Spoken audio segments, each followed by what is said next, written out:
Yes, guys, welcome back. Welcome back to Football with Ends. Another stream, the fourth one of the day. But I know you guys love these segments to sit down. Born and Red Star in the building. Hassim is in the building. We're here to talk. Listen, I had a great show planned. We was gonna laugh. We're gonna talk about, Florian Wirtz, new number 7. We're gonna talk about the new right back, number 30. Kirkes, number 6. John Arisa remode. But now we're here. We're going to speak about Alexander Isak. Alexander the Great potentially might not be on his way to Liverpool. Potentially. At this moment, the keywords being used at the moment. But before we get started, bro, how are we today, man? You know what? Forget me, Ends. That is one seriously impressive intro, man. Honestly, do you do that yourself? Yeah, bro. Wow.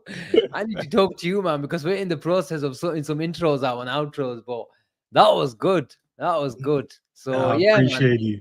Big up to everyone in the chat. Thank you very much for the invite. So if you want to talk about all tactics and talk about Fring Pong, we can do, but I don't think the chat wants to talk about Fring Pong or where Bradley's going to play this season. There's only one footballer that we and they want to talk about is Alexander Isak, and we're here to talk. If the public want it, we're here to serve. How bad it is, I'll tell you. I drank one bottle, then I drank another bottle of water, and now I'm on my third one. Because I don't know, bro. I wanted to get your take on Liverpool and we us being Liverpool fans and we love our club so much. But now I feel like everything is now hinged on this deal. If it doesn't work out, the fans might crash out slightly. Not too bad. I saw your tweet, I should say, earlier, and I just thought, yeah, I put in there said I'm calm at the moment, but I don't know how I'm going to be in the next 24 hours, 48 hours. I don't know. I've put a poll in the chat. So I'd love to know where you guys are at this moment in time. What's the poll, Ends? The poll is, it's a nice one, not too crazy. The poll is, out of 10, how confident are you that Isak will be a Liverpool player? So you have 4 options. Wow. 1 to 3, 3 to 6, 6 to 8, or 8 to 10. And at the moment, 8 to 10, 51%. So guys, keep voting. I'll check back in a minute and see where you guys are at. But listen, you guys are doing some great stuff, man. I actually thoroughly enjoy your videos. So I can't catch the late ones sometimes, but I watch the afternoon ones because I really like the transfer updates. The late ones, normally I'm about to head off to bed and you guys are going live at 10:30. So it's hard. But sometimes I'll catch it in the morning. I'll watch it back on the replay. Thank you, man.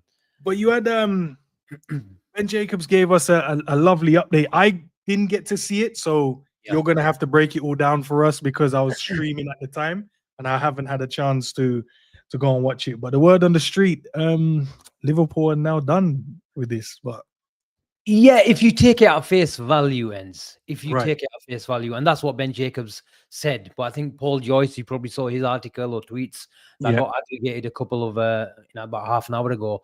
And on the Liverpool side, there is a real difference being really pressed into the media. That there's a difference between we're not going to bid right now and completely walking away. And that the latter part of my statement is what's important. Liverpool are not going to walk away. And the engagement, we were all talking about, when is the bid coming? Is it going to come next weekend? Last weekend? We've been talking about a bid for about a week now. Let's be honest.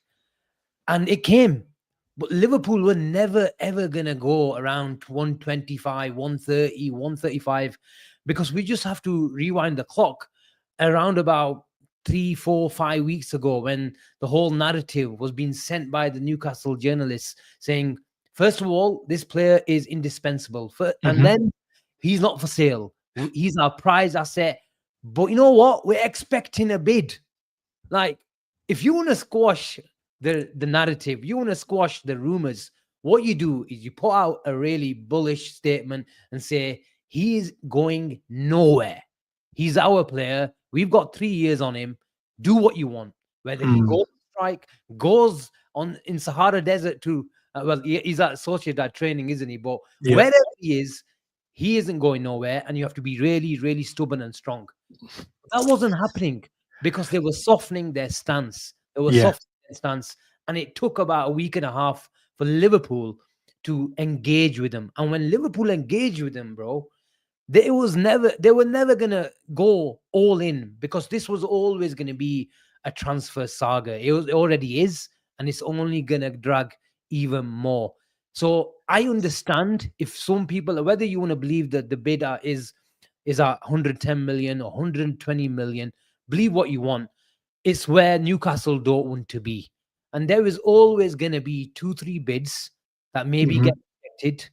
Remember, a month ago, Florian Wirtz, it took about 2 weeks of negotiation, a couple of bids getting rejected. And I think that's where we are at. Newcastle are on the verge of losing their best prized asset, who's training alone. They've already lost the narrative in a lot of ways. What they don't want to be seen as, only last night through Lee Ryder in the Chronicle, they were putting out like Liverpool should hurry the fuck up. Basically, they were basically saying, oh, they're struggling to stump up the money. That was the signal, and that was the encouragement Liverpool needed, where it was coming through via Newcastle journals, and maybe that's why Liverpool engaged in a formal fashion today. But also, if you're Newcastle and your fans are putting rap banners out throughout Newcastle, what you can't be seeing is, okay, we invited the bid, but we can't be seen as we're bending over and we're lying down for you just the moment of that first bid comes in. Because let's be real, Liverpool were never going to bid 125 to 130 million. And if they're saying that this player is still valued at 150 million, I think that it's plenty of time ends for them to come to some sort of compromise, and they both can then claim to win the propaganda war. That's where I am at. Yeah, because then they can go, well, we did everything, we told the player he couldn't go, and we made it difficult in this stance.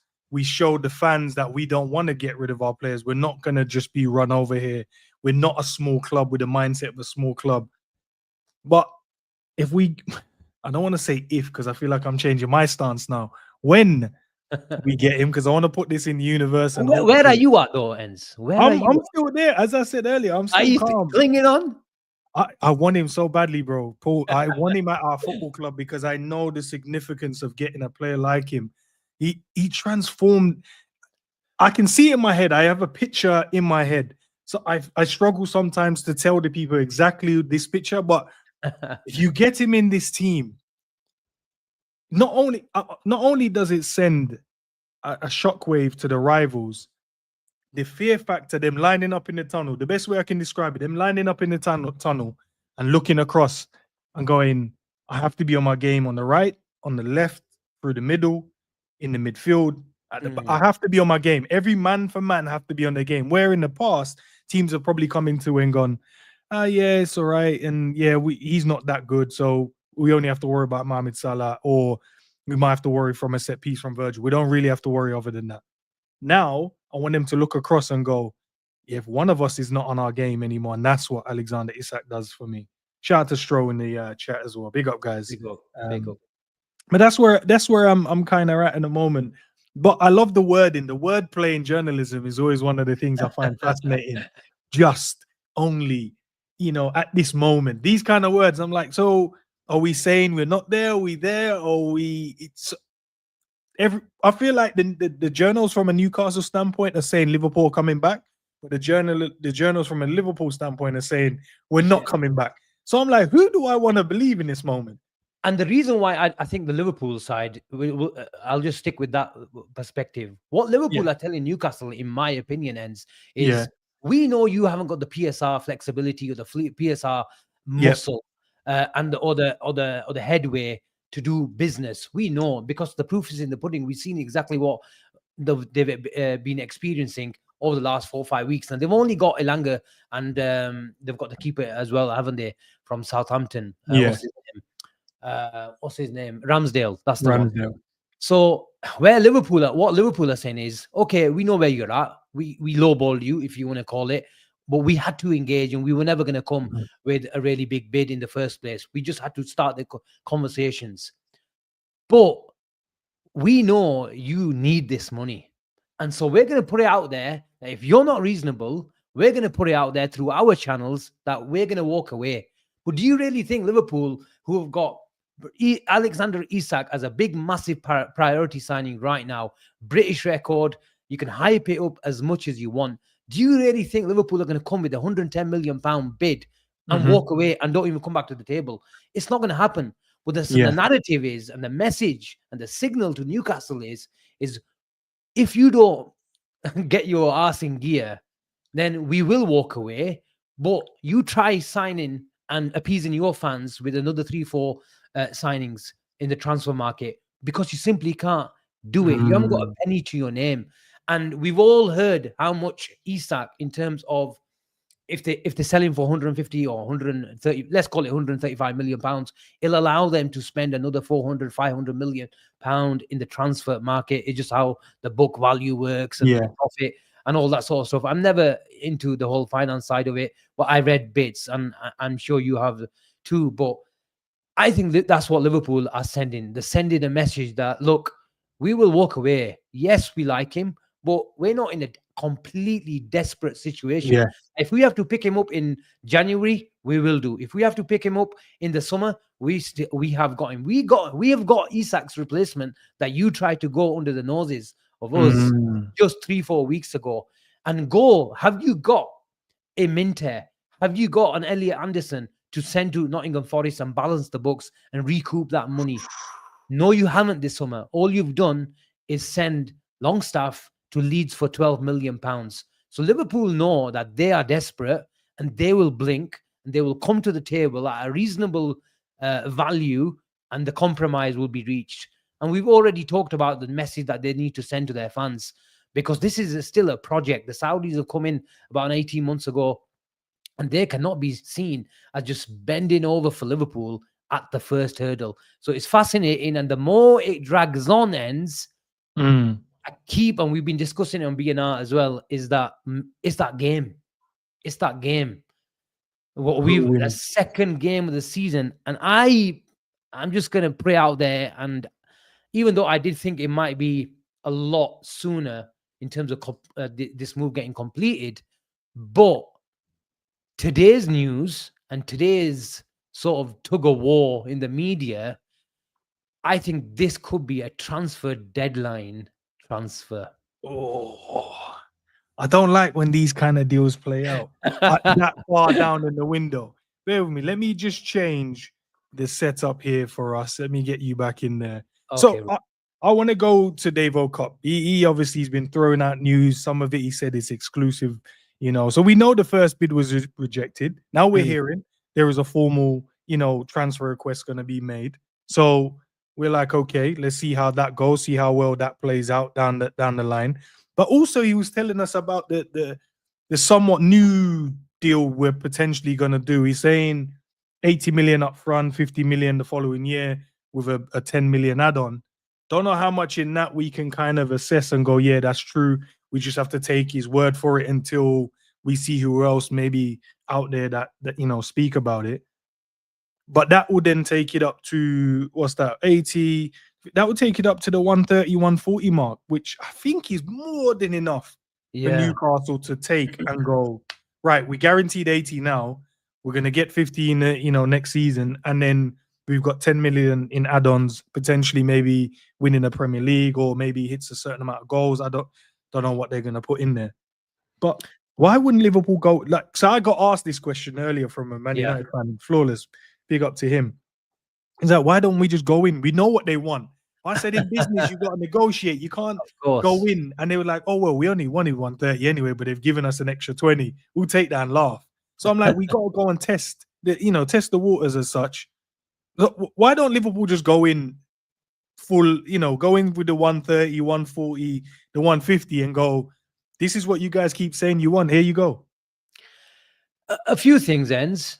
Business, like you just said, finance, structure, the image, the optics of the deal. Newcastle can't bend over, but also we can't go in the other extreme and just pay them what they want, because what will happen? It'll have a snowball effect, because we've got another 2-3 players to buy, and we can't we can't go to Palace and say we value Mark Gahey at 35 to 40 million pounds. They'll say you've just splashed 150 million pounds with 130 million guarantee. If you're gonna believe that exclusive by Dave, is look, it's going to cost you not just an extra 20 million for Isak, it'll probably cost you an extra 50, 60 million with the rest of the negotiations. So it's all about reputation. And why are clubs like Man United struggling to get rid of their players? Yes, they've got players on high wages, but it's all about blinking first at the negotiation table and having ruthless negotiators, smart people. And that's what Liverpool have got upstairs. And we've got these guys. I've been a critic of FSG in the past, but I've been very balanced with them, if I'm really honest. And you have to criticize when you have to. You call a spade when you have to, but you also give credit. And Liverpool have been shrewd, smart, and flawless in the transfer market this summer. There is a bit of concern, and I'm sure we'll come to it at centre back. But yeah, just generally, just to summarize your question, you can't simply go into the deep end and say just get it done. Although me and you as fans really want that, we want the transfer to be complete, but there are so many little complications and hurdles to get over. And if we have to save 15-20 million and it sort of takes extra 2-3 weeks, then so be it. Yeah, as a fan, we're both fans, but as a fan, we just go, right, just pay it, get the player in, we're happy, and then we move on. Money, just pay it. Yeah, just pay it, man. But obviously, they're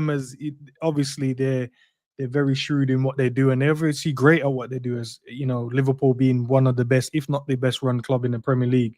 So we just have to kind of wait. And I know we're asking for patience, which as fans we don't have at the moment, because this season is anomaly. We're not used to being in this position where we're going after buying one of the best 10s in the world, getting one of the best left backs in the Premier League last season, go and get one of the future best wing back, right back, wherever you look at him, wing back, wherever you look at him in the team as well. Go and get one of the future, strikers out there in Ekitike, now trying to get one of Premier League's best strikers. We've never been in this situation as a club, as fans, as a Liverpool. We always going to get the leftovers, but now we're getting the best. We're at the table now where we're eating first. So maybe a little bit of calm from the fans, and we'll see what happens at the end. But I just want it to happen now, because I can see the picture in my head. I picture us dominating with a player like him. When I got excited is last night I got text the shirt numbers. Yeah. And the first one I checked, okay, Wirtz has got the 7. But has anyone got the 9? The 14 is not there. And I got excited.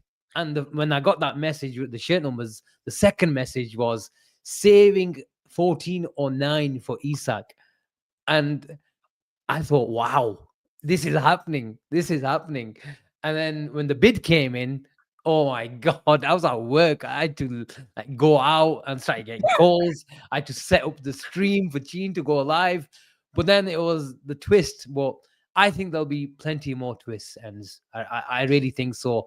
These sort of big, and it's been played out in the media. And I think there was some journalist, I can't remember, I read it on Twitter, that I think the Newcastle guys are a bit pissed off. It's been played out in the media. I don't know if it's the Newcastle side. I'm not sure. I read it somewhere. I think they said it was from Isak's. I think it's Isak's camp. That's the one that's been leaking it. They were upset with us, thinking I think it might have been Craig Hope. It might have been on TalkSport or an exclusive somewhere along those lines. And it was just, no, but it was from the camp, not from us, not from them. But what can we do? These kind of big deals, these kind of big sagas and big players, there's no way it happens without the media getting involved. There's never where you just bid and it goes into your club and then no one, I was like, oh, that's strange. It's not going to happen. There's always going to be some leak. There's going to be these tug of war. But the Newcastle fans, man, shout out to you guys. You're in the chat. Some of you guys are laughing your head off in here. Some of you guys are maybe still worried. The Liverpool fans, some are crashing out, some are happy. Yeah. All I'm going to say is a little bit of calmness, guys, and fingers crossed in the next few days. Fingers crossed. It's the game of chess now. It's a game of chess. And there'll be a few more calculated moves. That's all. And we're going to see it. And we're probably now going to see every move played out in the media, because it's got leaked, and every bid, every knockback will get reported. And the thing is, there's 3 parties now. If there was 2 and the player kept quiet, then maybe you got a chance of some, secret talks. But there's a camp in Sociedad. He's probably might even double down in the next few days, depending on if he has because the impression I got from Eddie Howe, and I think he was clear in his stance where he said, I've not had a chance to talk to the player because we've been busy and we've been looking after the players on pre-season. So there's a complete breakdown of communication. But there'll be someone on the other end of the line with Isak, whether it's someone upstairs, whether he's his agent and talking to the club. There will be a line of communication, even if Eddie Howe hasn't talked to the player directly. But what is he going to do now is maybe get the messages from the club or some assurances that, are you willing to talk to Liverpool? If you aren't, then we may see an official transfer request being submitted from the player. But my point is like there's three now camps where we're practically getting news from. We've got the Liverpool side, we've got the player side, and we've got all Craig Hope and Keith Downey, I think he's called. Keith Downey, yeah. So, it's a fascinating situation. And like I said, I thought this will be all over in a week, but it looks like it's going to drag. And it could be a really, really mad ending. Because I don't want any distractions where I know we go, right, the season's only around the corner. It's literally in the next, 2 weeks' time, we kick off the Premier League. And before that, we've got, the small task of getting past the Palace team, in the Charity Shield. And I love winning. I know some people don't care about it. And there's that superstition about if you win it, you don't win the Premier League. But I like to win trophy. I like to win. And I love to see us at Wembley and celebrating and the confetti's going. So I want to win that. And I want us to start the season off with a bang as well against Bournemouth. So we've got the small old task of that as well, man. But I just want to get it done. I saw this. I know you guys are going to speak about it as well, probably. I don't know if there's any truth behind it at the moment. I did see Fabrizio, people tagging Fabrizio. I haven't checked and see if he's actually had a conversation. And I'm sure I did see a tweet of yours. Forgive me if I got that incorrect, but in terms of maybe a value, what we could be selling it for. So that would free up the number 9 shirt straight away as well. So it'll be interesting to see what happens with Darwin over the next few days. And maybe we just wanted to clear a bit more room and maybe free the number up. I don't know. Yeah.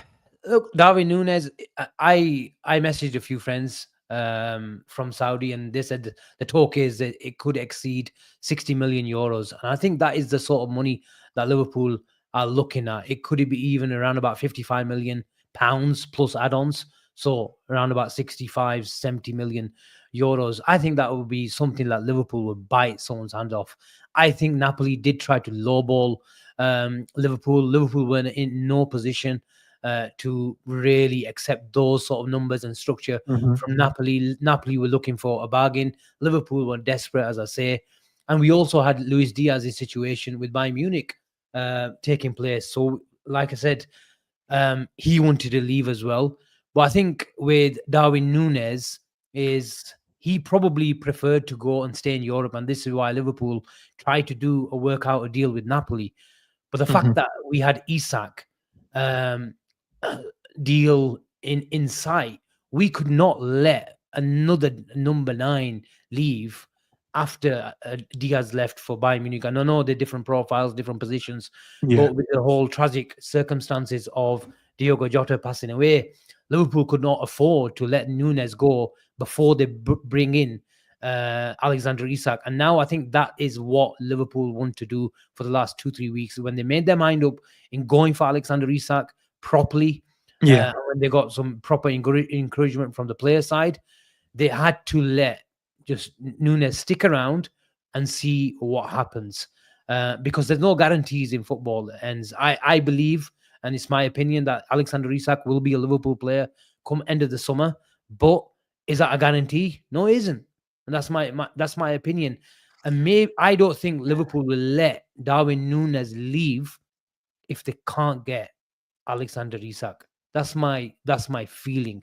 And a lot of fans will go crazy and saying we have to get rid. The manager has had a total breakdown of trust, and I get that.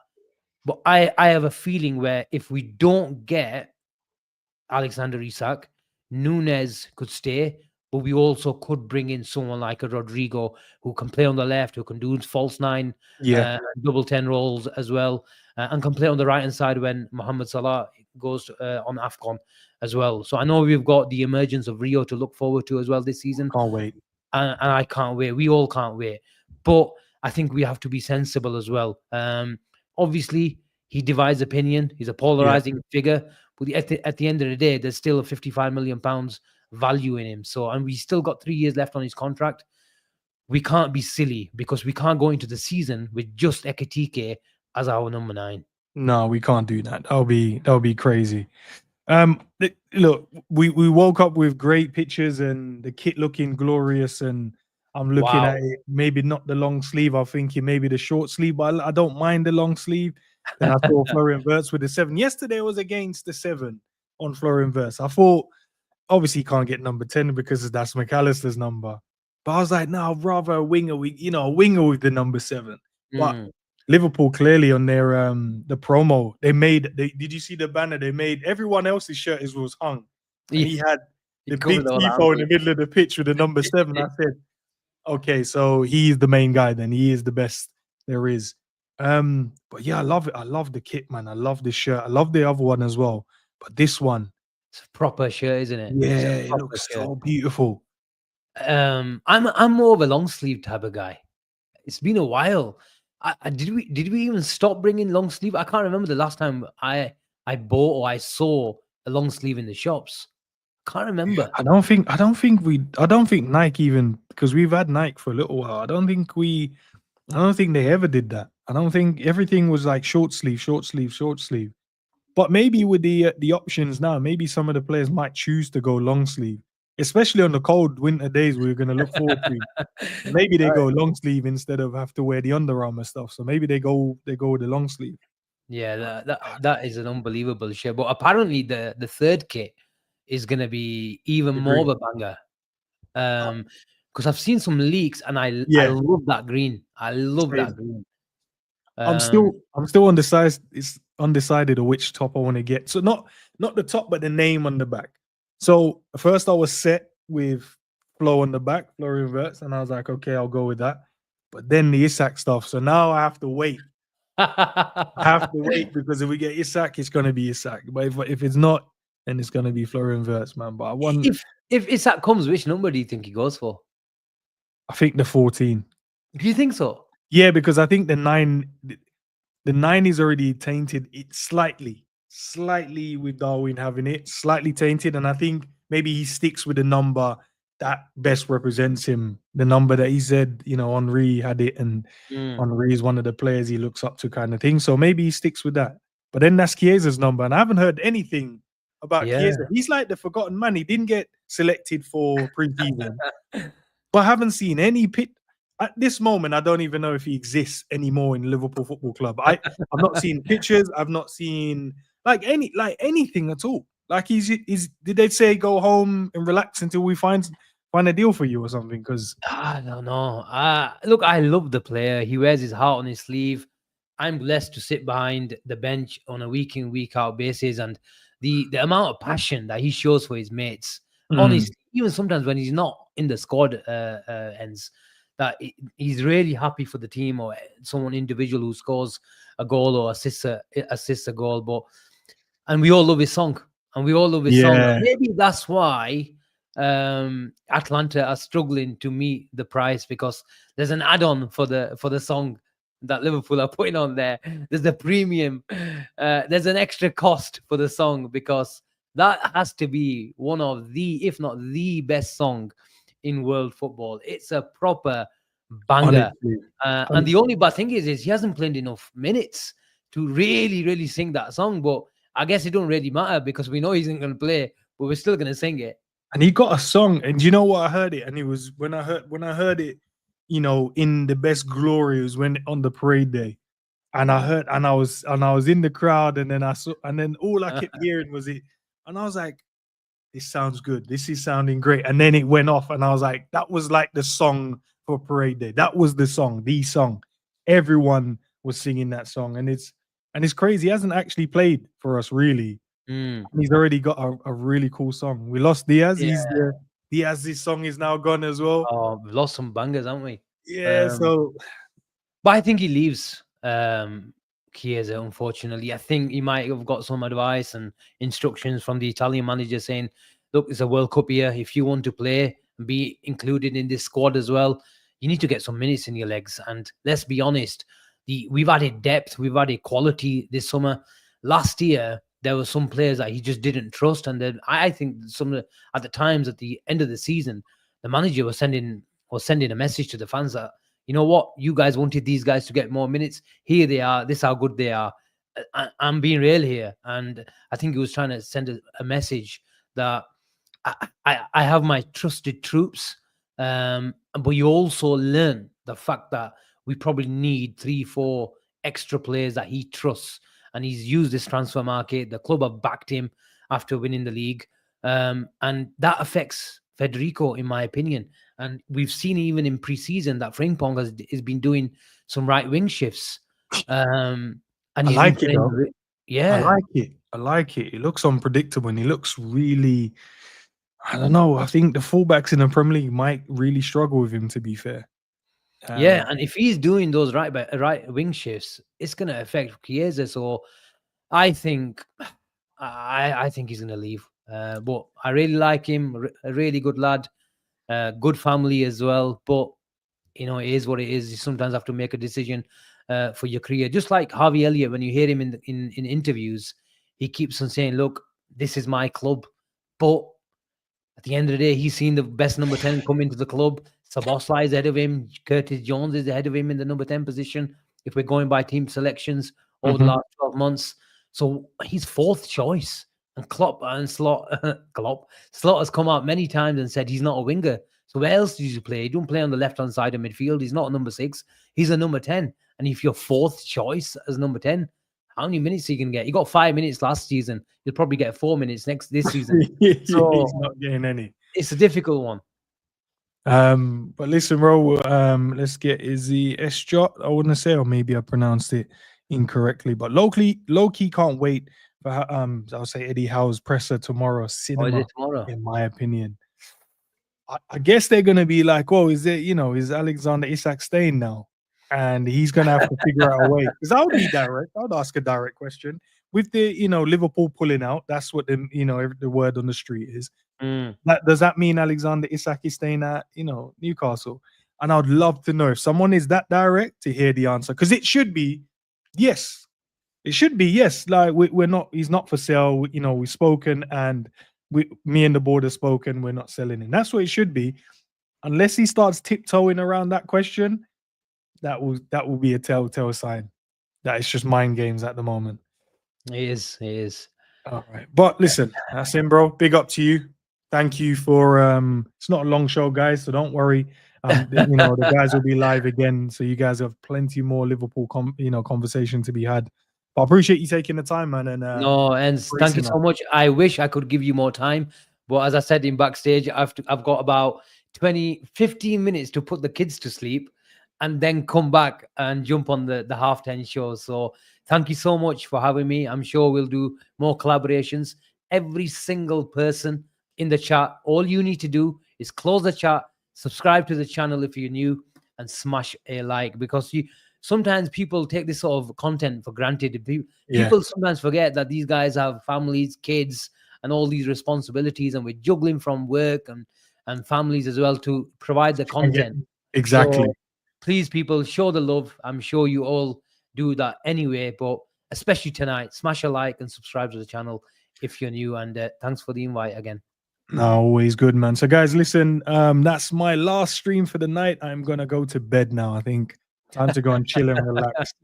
I'm sure I'll be back tomorrow. We'll find something to speak about. We try not to speak about Alexander the Great, but we're probably going to speak about him. So guys, listen, I'm going to redirect you over to Born and Red. They're going to be live in, 15-20 minutes, I want to say. I think so. Yeah, I think so. So you guys are going to be heading over there. Listen to the conversation over there. I'm going to try and get some of it, but knowing me, as soon as my head hits that memory foam pillow, I'm going to be off, drifting off to sleep, man. But listen, brother, appreciate you, bro. Next time we'll do it.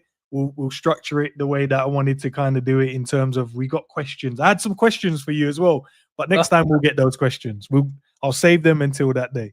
But guys, catch you soon. Peace out.